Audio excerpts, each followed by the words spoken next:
आम कन्याओं के लिए यह भय का कारण होता, पर सती के लिए यही शिव उनके अंतर्मन में बस चुके थे। धीरे धीरे यह आकर्षण भक्ति में बदला और भक्ति प्रेम में। अब सती का एक ही लक्ष्य था, शिव को पति रूप में प्राप्त करना। पर यह मार्ग आसान नहीं था। जब दक्ष को सती की इच्छा का आभास हुआ तो वह क्रोधित हो उठा। उसकी आंखों में तो शिव एक जंगल में भटकने वाले योगी मात्र थे। उसने सती को समझाने का प्रयास किया कि वह किसी योग्य, राजसी और सम्माननीय वर को चुने, पर सती अब निर्णय कर चुकी थी। उन्हें किसी धन, वैभव या पद की आवश्यकता नहीं थी। उन्हें चाहिए था वह परम पुरुष जो संन्यास में भी पूर्ण है, जो मौन में भी संपूर्ण है। और इसी लक्ष्य के लिए सती ने आरंभ की कठोर तपस्या। पर्वतों की गुफाओं में प्रचंड वायु और वर्षा के बीच सती ने भोजन तक त्याग दिया। उन्होंने पृथ्वी पर बैठकर खुले आकाश में बिना निद्रा के केवल शिव के ध्यान में लीन रहकर दिन, सप्ताह और महीनों का तप किया। देवताओं तक को आश्चर्य हुआ कि एक कन्या इतनी कठोर तपस्या कैसे कर सकती है। और जब उनकी तपस्या की अग्नि ने त्रिलोक को प्रभावित करना शुरू किया, तब अंततः भगवान शिव ने उनकी भक्ति को स्वीकार करने का निर्णय लिया। पर यह तो आगे की कथा है। अभी तो एक पिता के अहंकार और एक पुत्री के समर्पण की टकराहट शुरू हुई है। जहां एक ओर दक्ष चाहता है कि सती उसके राजनैतिक सपनों की सीढ़ी बने, वहीं दूसरी ओर सती हर सांस के साथ शिव का नाम जपती है। यही संघर्ष इस प्रेम कथा की पहली चिंगारी है, एक ऐसी चिंगारी जो आगे चलकर एक भीषण अग्निकांड बन जाएगी। सती अपनी तपस्या में लीन थी। उनका एकमात्र उद्देश्य था शिव की प्राप्ति। अनंतः उनकी भक्ति से प्रसन्न होकर शिव प्रकट हुए। शिव मुस्कुराए और एक क्षण में वह उस तपस्विनी के समक्ष प्रकट हो गए। जैसे ही सती ने अपनी आंखें खोली, उनके सम्मुख खड़े थे वही जिनके लिए उन्होंने सब कुछ त्याग दिया था। शिव ने उनके तप, प्रेम और अटल श्रद्धा को देखा और कहा, हे देवी, तुम्हारा प्रेम मुझे बाध्य करता है। आज मैं तुम्हें अर्धांगिनी के रूप में स्वीकार करता हूं। इस वचन के साथ पूरे ब्रह्मांड में आनंद की लहर दौड़ गई। देवताओं ने पुष्प वर्षा की और फिर आया वह शुभ दिन जिसका साक्षी स्वयं ब्रह्मा, विष्णु और सारे लोक हुए। शिव और सती का दिव्य विवाह। शिव बारात लेकर स्वयं कैलाश से निकले, पर यह कोई साधारण बारात नहीं थी। इसमें भूत, प्रेत, पिशाच, नाग, सिद्ध, योगी, अर्षि, देवता सब सम्मिलित थे। शिव की सवारी नंदी थी, शरीर पर भस्म, जटा से गंगा, गले में नाग। यह स्वरूप देख सभी स्त्रियां भयभीत हो उठी, पर सती के चेहरे पर गर्व था। उन्हें अपने शिव पर गर्व था। वैभव नहीं, सत्य का स्वरूप थे वह। विवाह का आयोजन राजसी नहीं था, पर दिव्यता से भरा हुआ था। स्वयं ब्रह्मा ने मंत्रोच्चारण किया, विष्णु ने कन्यादान किया और समस्त लोगों ने इस मिलन का स्वागत किया। यह केवल दो आत्माओं का नहीं, सृष्टि के दो मूल तत्वों शिव और शक्ति का मिलन था। लेकिन इस भव्य विवाह में एक स्थान रिक्त रहा। सती के पिता दक्ष प्रजापति, वह नहीं आए, ना ही कोई संदेश भेजा, ना ही कोई आशीर्वाद, क्योंकि उनके लिए यह विवाह एक अपमान था, एक चुनौती उनके अभिमान को। उनके अनुसार यह मिलन योग्य नहीं था। और यहीं से प्रारंभ हुआ उस अग्निकथा का बीज जो आगे चलकर पूरे यज्ञ को जला देगा। समय धीरे धीरे बीतता है। कैलाश पर्वत पर प्रकृति की गोद में शिव और सती अपना वैवाहिक जीवन शांतिपूर्वक और आनंद से व्यतीत कर रहे हैं। कैलाश की गुफाएं, मंदाकिनी की कलकल धारा और बर्फीली हवाएं सब साक्षी थीं उस दिव्य प्रेम की जो समय और शब्दों से परे था। लेकिन इसी बीच एक और स्थान पर कुछ और ही चल रहा था, राजा दक्ष के मन में। सती के शिव से विवाह को वह अभी तक स्वीकार नहीं कर पाया था। हर बार जब कोई शिव की महिमा का गुणगान करता, दक्ष की भौहें तन जाती। उसे लगता कि शिव ने उसकी पुत्री को अपनी योग्यता से नहीं, बहुत समय से आप ही लगाम खींच रहे हैं ना, अब हमारा समय है, से नहीं, किसी छल से प्राप्त किया है। वह अपनी सत्ता, अपना रुतबा, अपनी श्रेष्ठता सिद्ध करना चाहता था और उसी घमंड ने उसे एक विशाल यज्ञ के आयोजन की प्रेरणा दी। दक्ष ने यज्ञ का आयोजन बड़ी धूमधाम से किया। ऐसा यज्ञ जिसमें समस्त देवताओं, ऋषियों, सिद्धों और लोकपालों को निमंत्रण भेजा गया। ब्रह्मा से लेकर इंद्र तक हर कोई आमंत्रित था। परंतु एक नाम उसमें अनुपस्थित था, महादेव शिव का। यह कोई भूल नहीं थी, यह था दक्ष का जानबूझकर किया गया निर्णय। उसने शिव को निमंत्रण नहीं भेजा क्योंकि उसका अहंकार उसे यह स्वीकार नहीं करने देता था कि उसकी पुत्री ने उस योगी से विवाह कर लिया, जो ना कोई राज्य रखता है, ना कोई वस्त्र, और जो श्मशान का वासी है। दक्ष को लगता था कि शिव को यज्ञ में आमंत्रित करना उसके सम्मान के विरुद्ध होगा। जब यज्ञ की तैयारियां चल रही थीं, उसी समय सती ने इस आयोजन की बात सुनी।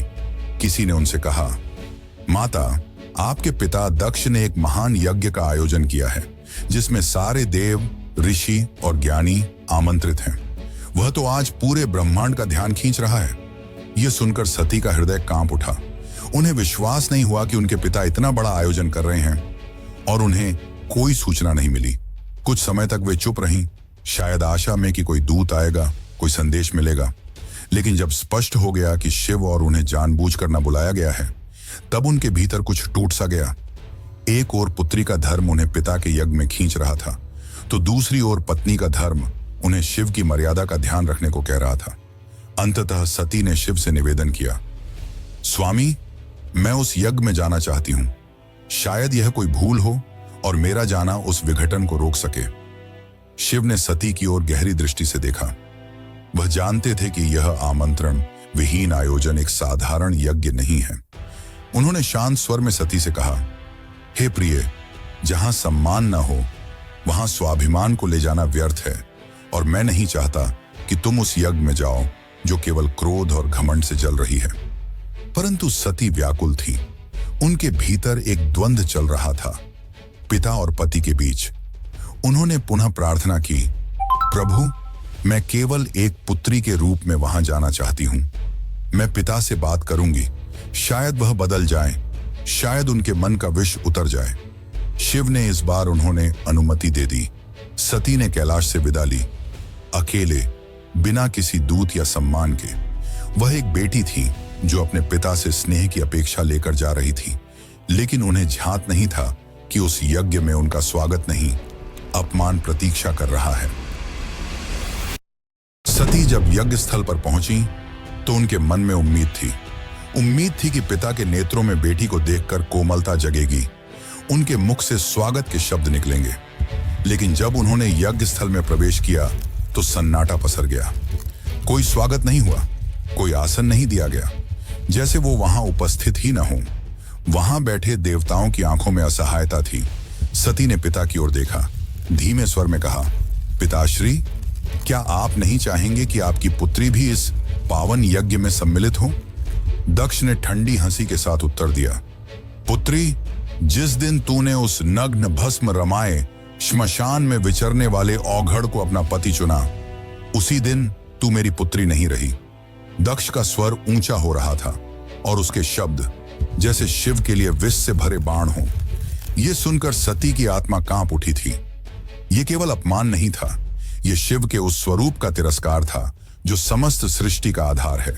वे उठी, सभा की ओर देखा और बोली, तुम सब यहां धर्म की बात करने आए हो, यज्ञ की बात करते हो, पर जिस शिव के बिना कोई यज्ञ संपन्न ही नहीं हो सकता, उसी शिव का तुम अपमान करते हो। फिर उन्होंने आगे कहा, जिसे तुम औघड़ कहते हो वही काल का भी काल है। जिसे तुम श्मशान वासी कहकर हंसते हो वही मृत्यु से परे है, और जिसे तुम भस्मधारी कहते हो वही भस्म से मोह को जलाता है। उनकी आंखों में आंसू थे, लेकिन स्वर तेज था, ऐसा तेज कि स्वयं देवता भी सिर झुका लें। सभा स्तब्ध थी, कोई उत्तर नहीं दे सका, लेकिन सती का हृदय अब टूट चुका था। उन्होंने कहा, जिस शरीर ने आज मेरे प्रभु का अपमान सुना है, वह शरीर अब इस संसार के योग्य नहीं। और वे सीधे यज्ञ कुंड की ओर बढ़ी। वहां उपस्थित देवता उन्हें रोकना चाहते थे, पर सती अब कोई नारी नहीं थी, वह साक्षात अग्नि बन चुकी थी। उन्होंने अपने नेत्र बंद किए, शिव का स्मरण किया और अग्नि में कूद गईं। उनके चेहरे पर भय नहीं था, बल्कि एक शांति थी, एक समर्पण था जो पूरे यज्ञ मंडप को झकझोर गई। अब इस यज्ञ की अग्नि से वो तूफान उठने वाला था जो पूरे को तबाह कर सकता था। तो चलिए अब जानते हैं आगे की कथा। लेकिन उससे पहले अगर आपको वीडियो अच्छी लग रही है तो वीडियो को लाइक जरूर करें और कमेंट में लिखें हर हर महादेव। अंति तूफान से पहले की थी, जब भगवान शिव को यह ज्ञात हुआ कि उनकी अर्धांगिनी अग्नि में समर्पित हो गई, तो उनके हृदय में तूफान उमड़ पड़ा। आंखों में वेदना, मन में शून्यता और आत्मा में आग। ये वो शिव थे जिनका क्रोध ही प्रलय कहलाता है। शिव अपनी समाधि से उठे, उनकी जटाएं लहराईं, नेत्र रक्तिम हो उठे और सारा ब्रह्मांड कांप उठा। फिर अपने दोनों हाथों से अपनी जटाएं पकड़ी और उन्हें पृथ्वी पर पटक दिया। उसी क्षण पृथ्वी फटी और उस क्रोध की ज्वाला से प्रकट हुआ एक रूप, भयंकर, तेजस्वी और अजेय, वीरभद्र। वीरभद्र कोई सामान्य योद्धा नहीं था, वह शिव के विकराल रूप का अंश था। उसका शरीर अग्नि सा दीप्यमान था, आंखों में प्रतिशोध की ज्वाला, हाथ में तलवार। उसका प्रकट होना सृष्टि के संतुलन को डगमगाने लगा था। वीरभद्र प्रचंड गति से दक्ष के यज्ञ की ओर बढ़ चला। जिस दिशा में वह चलता, धरती कांपती, आकाश बदलता और देवताओं के हृदय कांप उठते। जैसे ही वीरभद्र यज्ञ स्थल पर पहुंचा, आकाश में अंधकार छा गया और वीरभद्र प्रकट हो चुका था। उसकी उपस्थिति मात्र से यज्ञ की अग्नि थर्रा उठी। वह बिना रुके आगे बढ़ा। पहले यज्ञ वेदी को तोड़ा, फिर वेद पाठ करने वाले ब्राह्मणों को हटाया। उसकी आंखों में एक ही लक्ष्य था, दक्ष। वीरभद्र के सामने कोई नहीं टिक सका। वह अकेला था, परंतु अजेय। उसके प्रत्येक प्रहार में शिव का शाप था और हर गर्जना में सती का विलाप। अंततः वह दक्ष के सामने पहुंचा। दक्ष अब भी अपने अभिमान में डूबा था। वह चिल्लाया, मैं यज्ञ करता हूं, मुझे कोई छू नहीं सकता। वीरभद्र ने उसकी आंखों में देखा और कहा, तू पिता कहलाने योग्य नहीं। आज तुझे उसी अग्नि में भस्म करूंगा जिसमें तूने धर्म का मजाक उड़ाया। और एक ही झटके में वीरभद्र ने अपनी तलवार से दक्ष का सिर धड़ से अलग कर दिया। पूरी सभा में सन्नाटा छा गया। देवता स्तब्ध रह गए। यज्ञ की अग्नि बुझ गई और पृथ्वी पर सिर्फ राख रह गई। वो राख जो अहंकार, अधर्म और अपमान की अंतिम परिणति थी। वीरभद्र शिव की आज्ञा पूरी कर चुका था। पर यह कहानी यही नहीं रुकती। अब आएगा वो क्षण जब शिव स्वयं यज्ञ स्थल पर पहुंचेंगे, सती के शव को उठाएंगे और सृष्टि में संतुलन डगमगाएगा। वाह।